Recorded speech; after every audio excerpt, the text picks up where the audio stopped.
Israel के आसमान में अचानक आग के गोले बरसने लगे। सीसीटीवी फुटेज में दिख रहा है कि रात के अंधेरे में एक के बाद एक चमकती हुई मिसाइलें शहरों की ओर गिरती हैं और कुछ ही सेकंड में भयानक धमाकों की गूंज पूरे इलाके को हिलाकर रख देती है।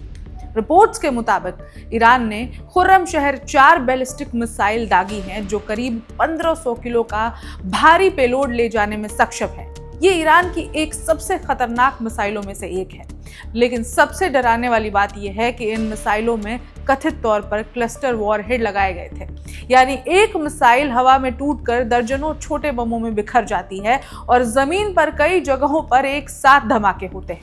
तेल अवीव, हाइफा और यरूशलेम में सायरन लगातार बजते रहे। लोग बंकरों में भागते नजर आए। कुछ मिसाइलें इजराइल की एयर डिफेंस ने रोक ली, लेकिन कई शहरों के करीब गिरने से पूरे देश में खौफ और तबाही का माहौल बन गया।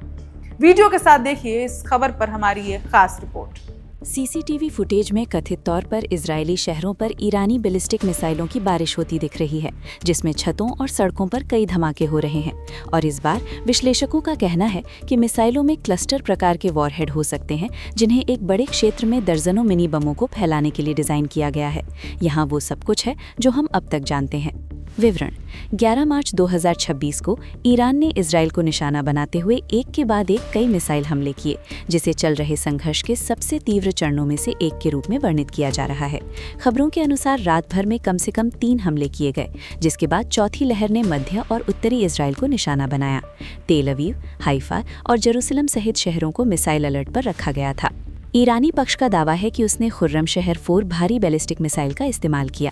ये 2000 किलोमीटर तक की मारक क्षमता वाली एक मध्यम दूरी की बैलिस्टिक मिसाइल है और लगभग 1500 किलोग्राम का भारी पेलोड ले जाने की क्षमता रखती है। लेकिन जो चीज़ इस मिसाइल को विशेष रूप से चिंताजनक बनाती है वो है इसका उन्नत मैन्यूवरेबल री एंट्री व्हीकल, एक ऐसी प्रणाली जिसे आयरन डोम, डेविड स्लिंग और एरो मिसाइल शील्ड जैसे वायु रक्षा नेटवर्क से बचने के लिए डिजाइन किया गया है। और इन हालिया हमलों में खबरें बताती हैं कि क्लस्टर प्रकार के वॉरहेड का इस्तेमाल किया गया था। इसका मतलब है कि एक अकेली मिसाइल री एंट्री के दौरान लगभग 80 छोटे उप हथियार छोड़ सकती है। एक विस्फोट के बजाय वॉरहेड हवा में ही टूट जाता है, जिससे एक बड़े क्षेत्र में दर्जनों छोटे विस्फोट होते हैं। लक्ष्य: मिसाइल सुरक्षा प्रणाली को पस्त करना और जमीन पर कई धमाकों की संभावना बढ़ाना। ऑनलाइन प्रसारित फुटेज में आसमान से गिरती कई चमकती वस्तुएं दिखाई दे रही हैं, जिसके बाद शहरी इलाकों में छिटपुट धमाके हुए।